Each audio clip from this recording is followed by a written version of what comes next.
It's the Locked On Podcast Network, your team every day.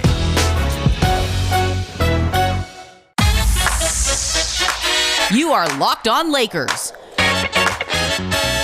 your daily Los Angeles Lakers podcast. Part of the Locked On Podcast Network, your team every day.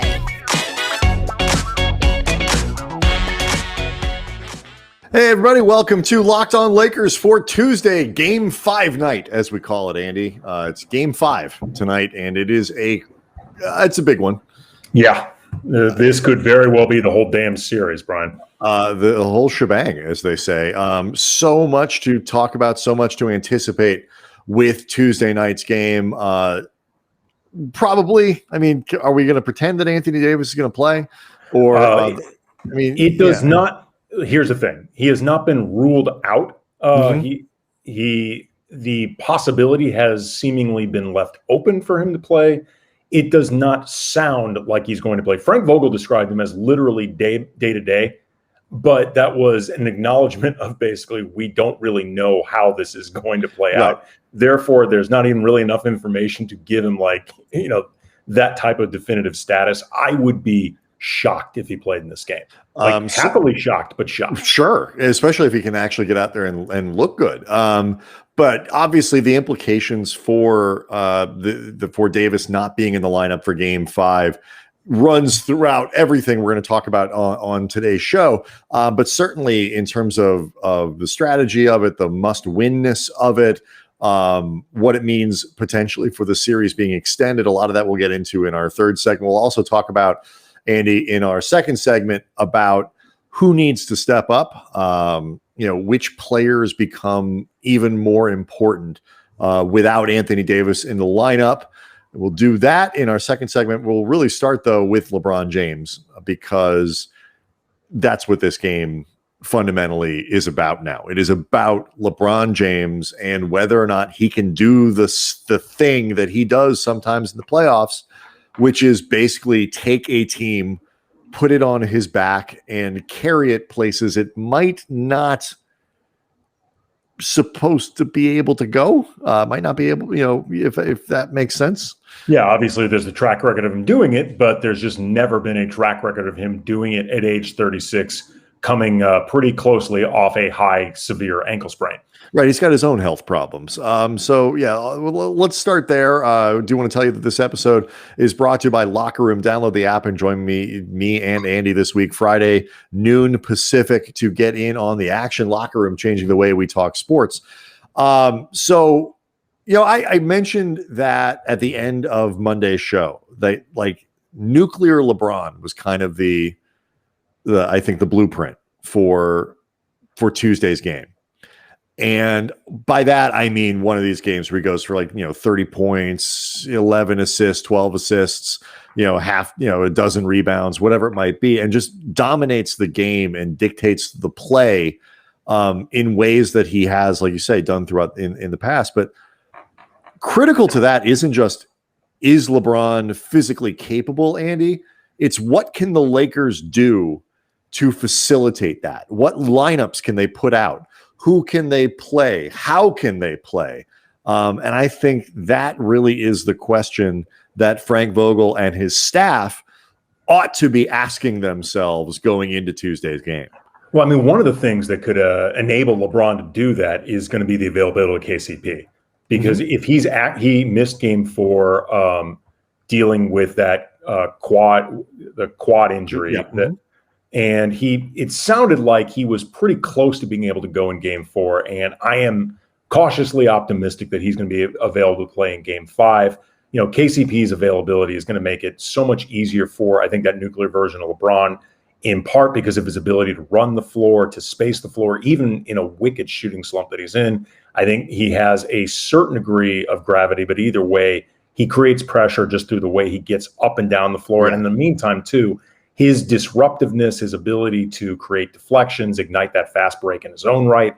These are, again, all things that create the nuclear LeBron, because there may be no more nuclear LeBron than LeBron in transition.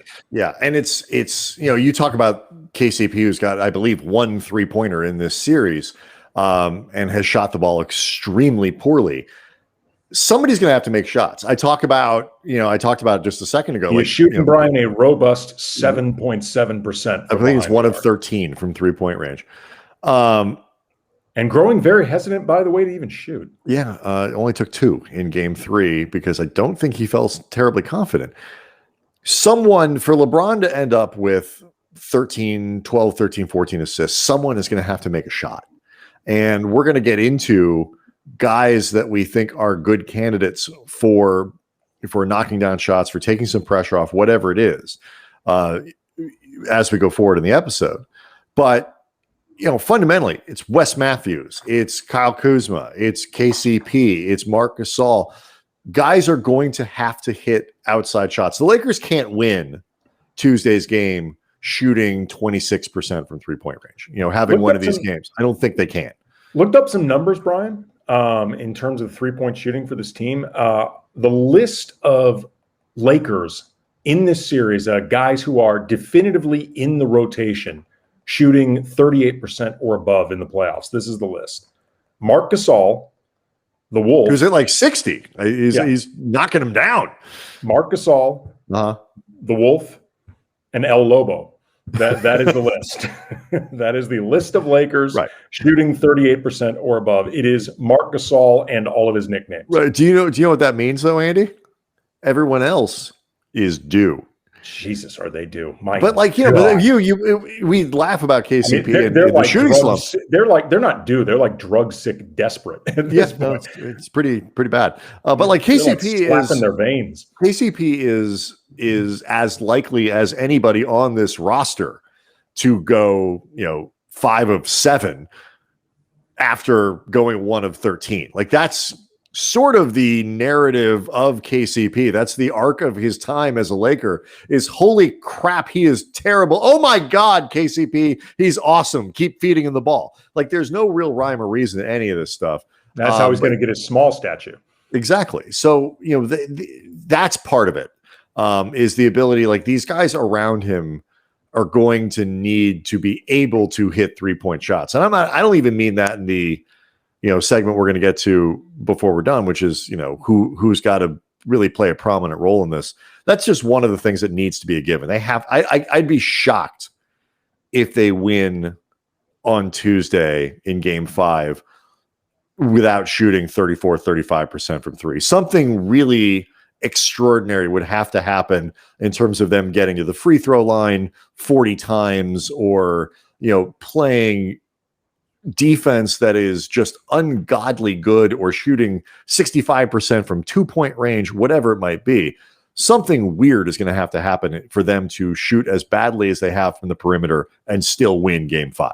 Well, I mean, when you talk about the shooting, you're talking about the spacing and the guys they put on the floor, but also too, like the ability to create quality looks for each other and, find ways to do that. That's not entirely LeBron centric. It's obviously going to fall a lot on LeBron because he's the best playmaker on this team by a really wide margin, but they've got to be looking for cleaner, more efficient offense in general. With that in mind, I don't know for sure if Frank Vogel would do this, but I think they have to be seriously considering starting Marc Gasol or at the very least starting Marc Gasol's minutes much earlier in the first quarter. Let's talk about that. But let's do that next, because what you're talking about here is fundamentally the lineup that is most beneficial to LeBron. It is no longer about Andre Drummond or is he playing well or is it Harrell? It's like everything about game 5 is what's better for LeBron. And so what center rotation, starting backup, playing time, all of it is better for the Lakers and LeBron James. We'll do that next. This episode brought to you by Locker Room, the first social audio platform made for sports fans. This app is free to download. Once you're in, you can talk with me, Brian, other fans, athletes, insiders in real time about your favorite team or sport. In this case, the Lakers. We will be hosting rooms for Locked On Lakers once a week, Friday, noon Pacific. You can finally join in the conversation you listen to here every day. Locker Room is the perfect place to join, start conversations about the league. You'll find fans just like you for watch parties, debates, post-game breakdowns, and reacting to big news and rumors.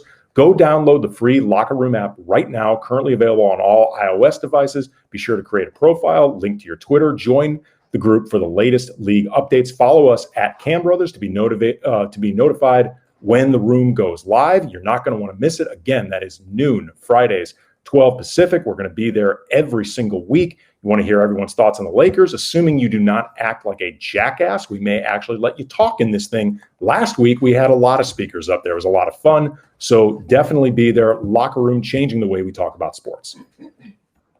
Locked On Lakers also brought to you by Rock Auto. I am not a car guy, Andy, necessarily, but there are a few things I've kind of figured out, but I'm not really super confident when I walk into a store. It's easy to kind of shake me up a little bit. Is this the best part? Do I need a different part? Can I really do this by myself? I don't want a bunch of questions thrown at me by some guy behind a counter who wants to steer me in a certain direction because that's the only part he has, or he's trying to offload something or whatever it is.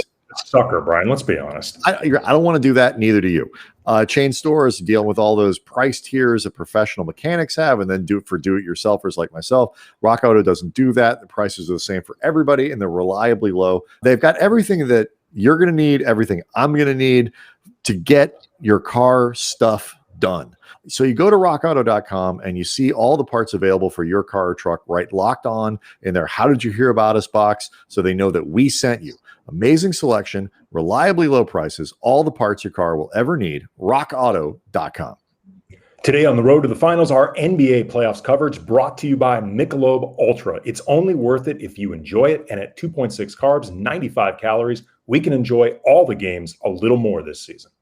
And hopefully there'll be a few more, Andy, for the Lakers going forward, because this is really, without exaggerating, a super precarious moment for the Lakers. It is they can't possibly be favored. Again, 2 games on the road, probably, if this series goes 7, an absent or limited Anthony Davis, a somewhat limited LeBron James still. This is a major uphill fight that the Lakers have facing them going forward. I don't think fans should delude themselves. Not that they can't win, but it's a real task.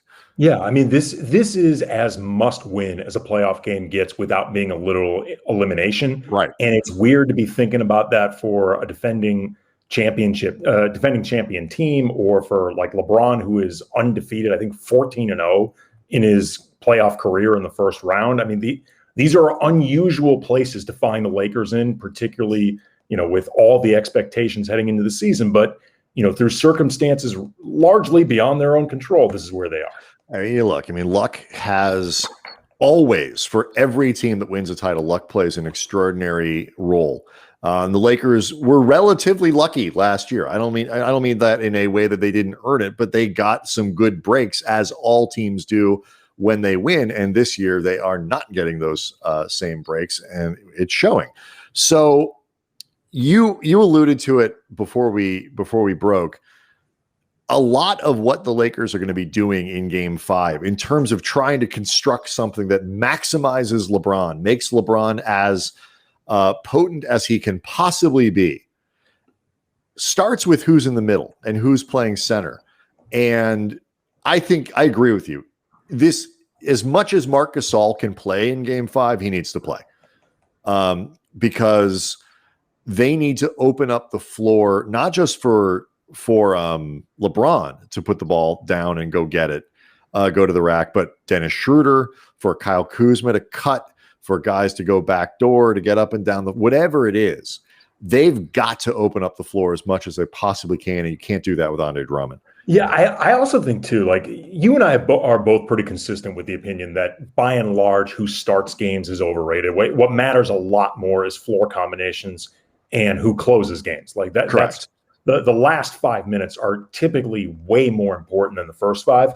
But in this particular scenario that the Lakers are dealing with, I actually think the starting lineup is much more important than normal, because given all the offensive struggles the Lakers have had in the best of times during this series, their offense has often been really inconsistent, and they've relied on their defense to carry them through. and the inability they've had at times to create good offense, the lack of facilitating that's going on, they cannot afford to fight this game from behind. I'm not saying they can't win if that happens, but my God, you don't want to make this any harder than it has to be. With that in mind, Marc Gasol is far more capable of just making easier offense for everybody else. Like, forget the spacing differences, forget the way the floor dimensions, all of that stuff.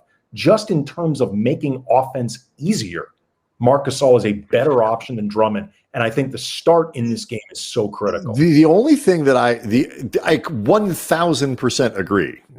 That's how much do I agree? 1000%, despite the fact there's really only 100 of them. I'm in that strong of agreement.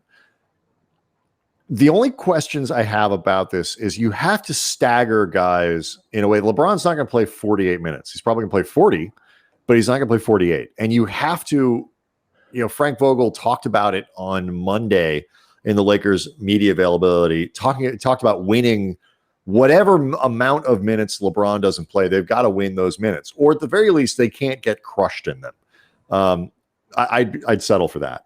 I mean, to be perfectly honest. Oh no, trading baskets for like the 6 minutes that LeBron doesn't play in this game. Right. That's winning. If he plays 40 minutes and in the 8 minutes they're -4, great.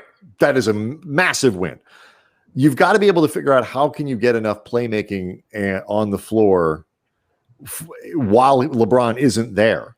And that might mean, generating offense by having Andre Drummond out there to gobble up misses or something. Sure. We talked about the Argo theory. There are a lot of bad ideas the Lakers are going to have to do, and they just have to choose the best one because none of this is ideal. They have to stagger the playmaking that Gasol can bring across the game, and they also need to make sure that he can finish it, because there's a 0% chance to me that if there's a center on the floor in the final minutes of the game that it won't be Marc Gasol.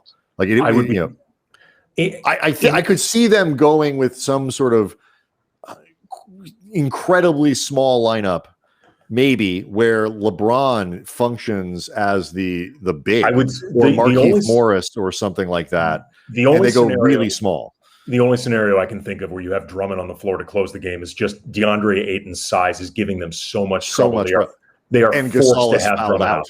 Yeah, or it's just become clear Gasol isn't handling it well. Right, like one or the other. Yeah, but I tend to short of that, I'd be shocked if there is a center on the floor, and I think there probably will be. It'll be Marc Gasol, and you've got to be able to get him through the game to where he can play 8 strong minutes at the end of it. But I agree with you. The start of this game, this is something we'll get to a little bit in the last segment. The start of this game matters a lot. And you don't want to put yourself in a position where you have to generate a lot of. I know they came back a little bit in the fourth quarter of Game 4. That's not necessarily all just magic lineups and stuff like that. We've seen the Lakers do that where you feel like you're comfortably ahead. The team behind is beaten up and kind of looks like they're ready to pack it in. You've just had and if you're Phoenix, the best quarter they've had in the entire postseason, that third quarter of Game 4, 27-15, they outscored the Lakers. I think they got a little bit complacent. That said, Gasol had 3 assists. He had 3 blocks. I think he had another one of his threes in that quarter. That's clearly the lineup that works the best. I don't know what they have by way of a plan B in this. It may actually be going even, like I said, going even smaller rather than trying Drummond or Trez. Look, it could be. I mean, one of the things I think they can do in terms of spreading around, Gasol's presence and that playmaking and, trying whatever balance there is between LeBron being out there, Schroeder being out there, Gasol being out there as the, primary, secondary playmaker is, I think THT needs run in this series. I think he needs. Okay. I think he needs run in this game. Like anybody who can either provide pressure at the rim or provide some degree of playmaking, some degree of dynamic scoring, some degree of dynamic presence. Period. I think needs to be in there. particularly if Drummond or Trez end up playing, whichever. Let me ask you, I know you're making this point. Do you think Trez plays in Game 5? I don't know.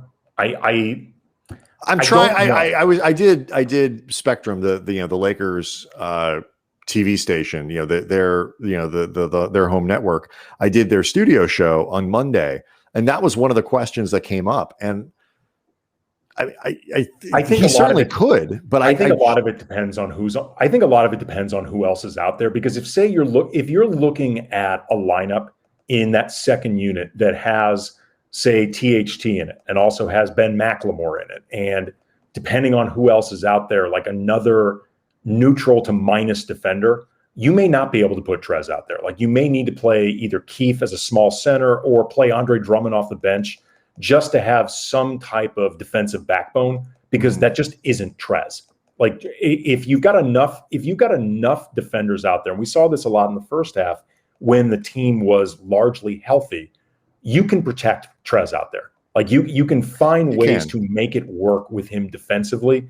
But in this particular scenario, depending on who else is out there, depending on how much need there is for scoring, and which means the McLemore option potentially, assuming they give him the ball, they have been very reluctant to give Ben McLemore the ball for a guy that the only reason he is out there is to shoot said ball.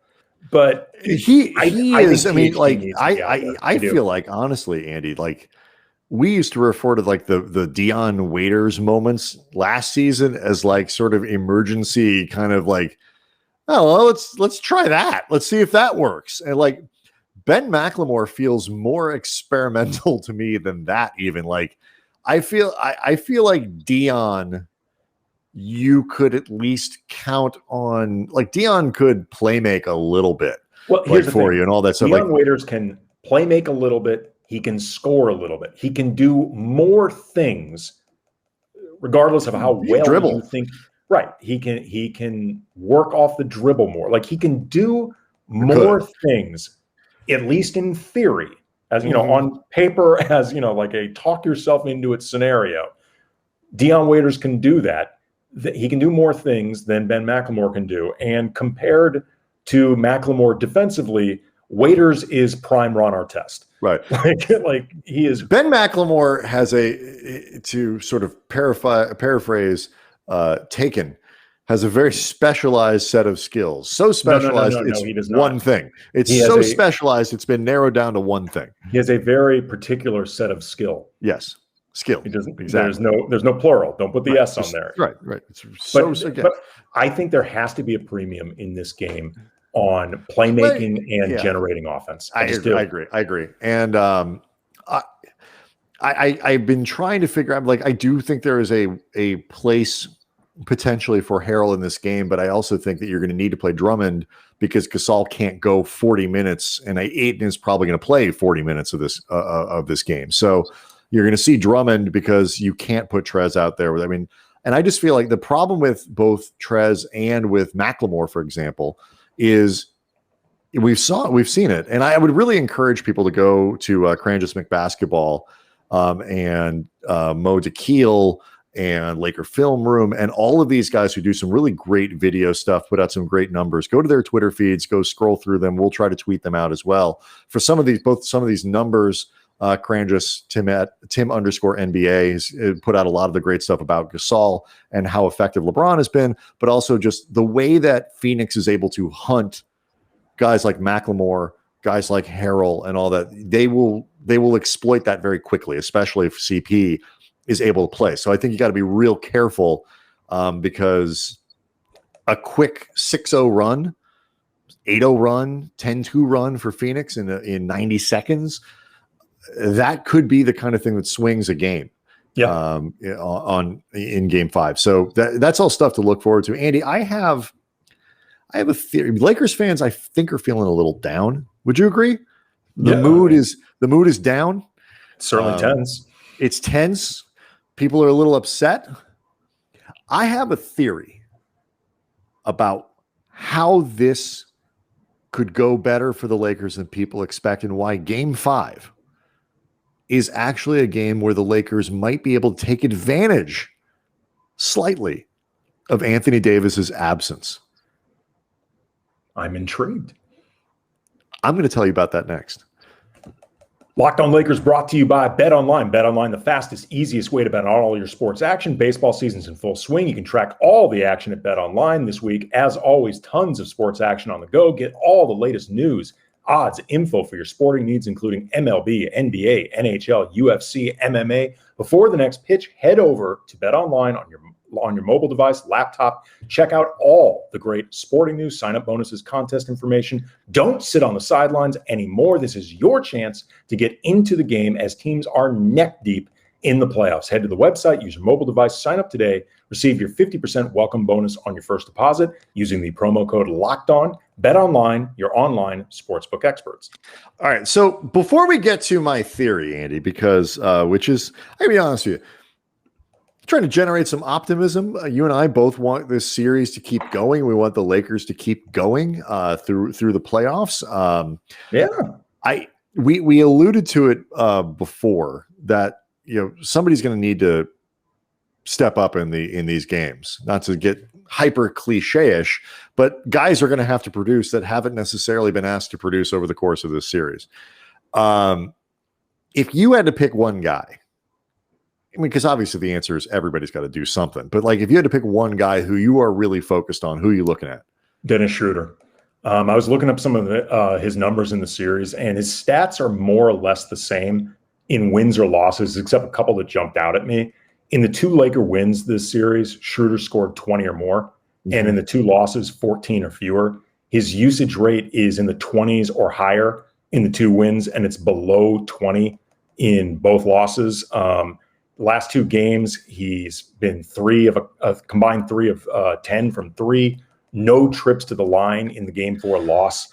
We were talking about how much they need effective, clean, pressure-creating offense, and Schroeder is one of the few guys on this team who can score and create and attack the rim. And depending on how much Frank Vogel trusts or does not trust THT, that number may be just him and LeBron. And this is a massive game in terms of what they need from Schroeder. We've seen how dynamic the Lakers can look when Schroeder's playing at the top of his game. Plus 2, Brian, this is a big game for Schroeder professionally. I was about to say, like this, we spent a lot of time talking about it both on this show and our previous one. Like when AD and LeBron went out, what that meant for Schroeder. I thought generally he proved his value. He certainly had a few week, 3-week stretch or whatever it was where he was excellent. Like this is a big deal. Like if you're signing a guy to a long-term deal to be that your third dude, then you need to be able to know that he can step up and play and produce in moments like these, because that's why you're keeping him around. Well, I mean, look, he turned down a pretty big extension, which led to him getting included in trade talks, most notably for Kyle Lowry. He was reportedly pretty pissed off by being included in those talks. He's been in the COVID protocols twice. He's been very cagey about what happened, how. I think he just likes it there. I think he likes it there. Well, I mean, he did not test positive, but he also can't get it again. Right. And still has not confused. been vaccinated. Like but here's the thing too, and which I bring up the protocols because of the point that I'm about to make. In neither case, when Schroeder ended up in the protocol, has he taken any outward responsibility for the situation? Like, if anything, he's projected annoyance like he's the victim, in terms of landing in these that he's even being asked about it. Right, that he's even being asked to do it, like he's being put upon. And, without knowing all the details of what happened, because, again, he's only offering explanations that make no sense whatsoever. These are all, I think they're all elements of just onus and responsibility. And this is a big, big ass game for him to prove that he is the top flight point guard that he sees himself as, that he said he is when he said, I am a starter in this league. There's been times this season where he's looked like that, and there's been times this season, to be honest, where he hasn't. And it's a specific kind of starter. It's a starter on a team where LeBron is essentially your point guard, that he fits in perfectly here. And, and also too, like to go back to the Gasol thing, that's another reason you need Gasol on the floor because you've got to figure out ways to get Andre Drummond to the paint, or to Dennis Schroeder to the basket, and that's another one. I mean, where and he's done it a little bit with Drummond as well, but like you've got to open up lanes, and Schroeder has to get to the line. He has to be aggressive. He's got to put pressure on Phoenix's defense off the dribble, and I completely agree with you. And they need, by the way, a big game for him guarding either Chris Paul or Devin Booker. Well, this is where having KCP back, having Caruso, all these guys, like that takes a little bit of the pressure off of Schroeder, who is a very hard worker on that side of the ball. But what you're asking guys to do to contain Booker, to contain CP while going and playing a lot of offense is hard. They have enough. If KCP plays, they have a lot of bodies they can throw at both those guys. Mm-hmm. And so they've done a good job on Booker. They have a very good job. And that actually is a decent seg. Is one of the guys that's popped up on periodically as the Lakers have been very switchy and been able to do a lot of stuff is Kyle Kuzma. And we have spent a lot of time this season talking and praising Kuzma for all the other stuff that he's been doing.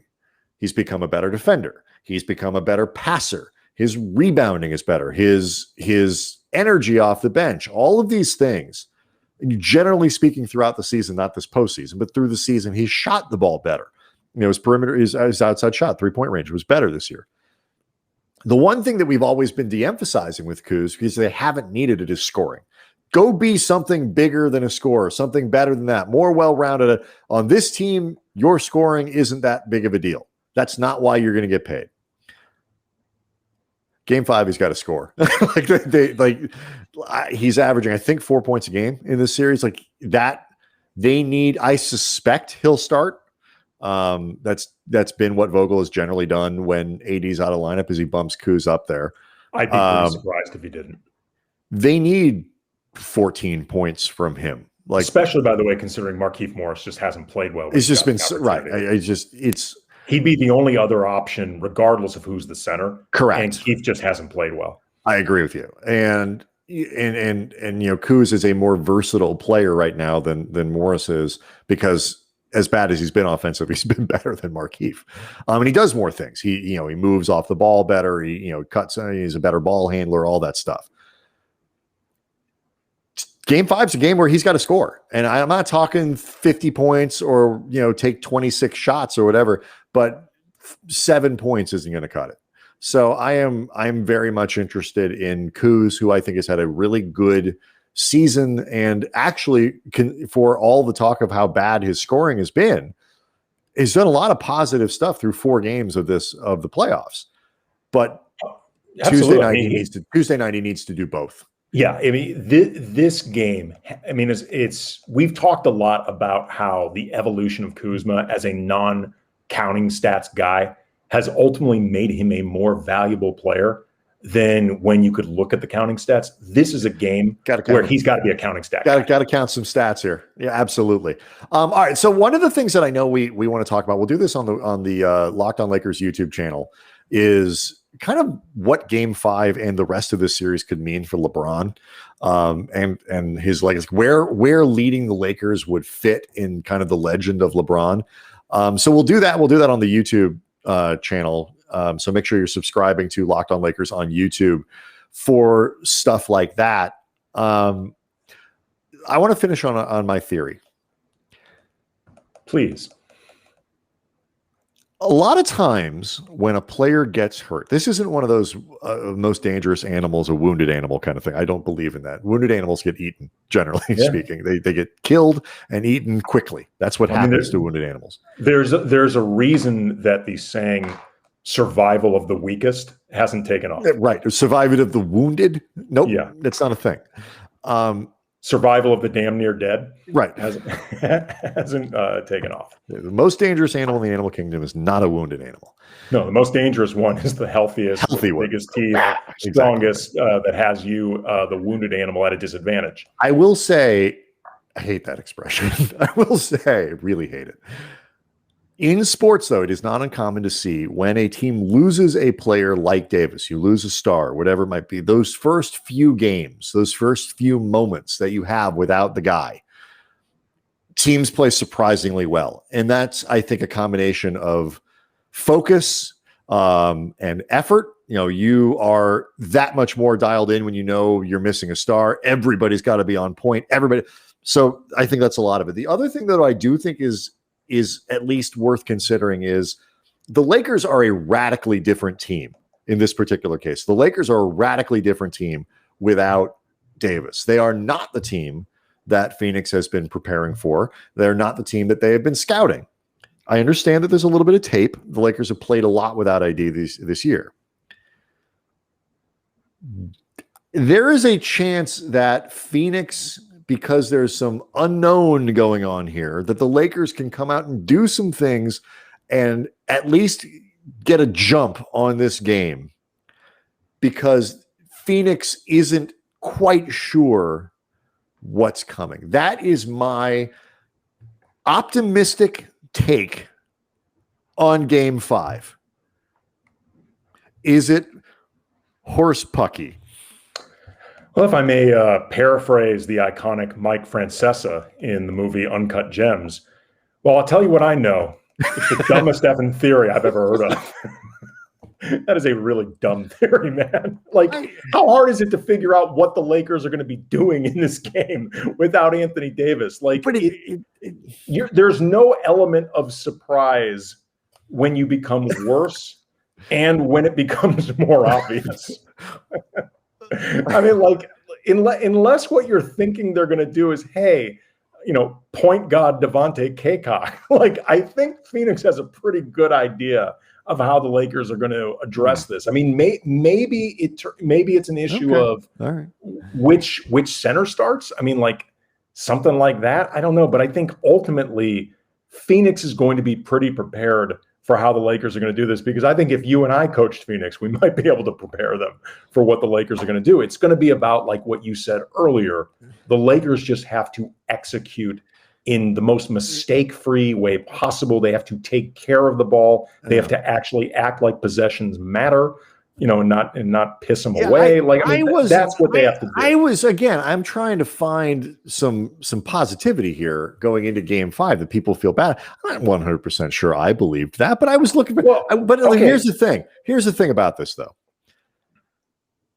You said this. This is as close to a must-win game as a non-elimination game can be, because I do think the Lakers will probably be, if there is any confusion or mystery or anything from the bag of tricks or something like that they can pull out, it's going to be in Game 5, because by Game 6, they'll have, in 7, whatever, Phoenix will be more prepared for it.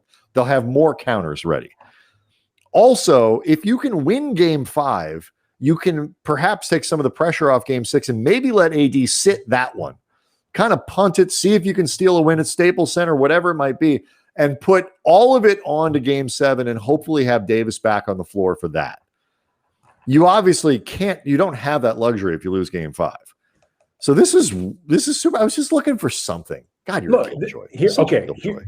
Here's the actual optimism that isn't forced. The Lakers, a lot of what went wrong for them in Game 4, beyond Anthony Davis starting the game, obviously laboring and then not being able to finish, and KCP's absence, a lot of what went wrong for them was within their own control. If they look to control it, they can actually win this game, and that is not forced optimism. Well, they can absolutely win. I do not think their chances are zero. They are too good defensively to write off of any series. They are they are that good on defense. That is my non-forced optimistic view of what could happen in Game 5 if Anthony Davis does not play. I think they have to play as mistake-free as possible and crank up all their strengths. You got to hit a three-pointer. All right. So some more YouTube stuff coming on Tuesday ahead of Game 5. Obviously, all the analysis after Game 5 for Wednesday's episode of Locked On Lakers. It's going to be an interesting one. We'll see what happens, and we'll see everybody on Wednesday.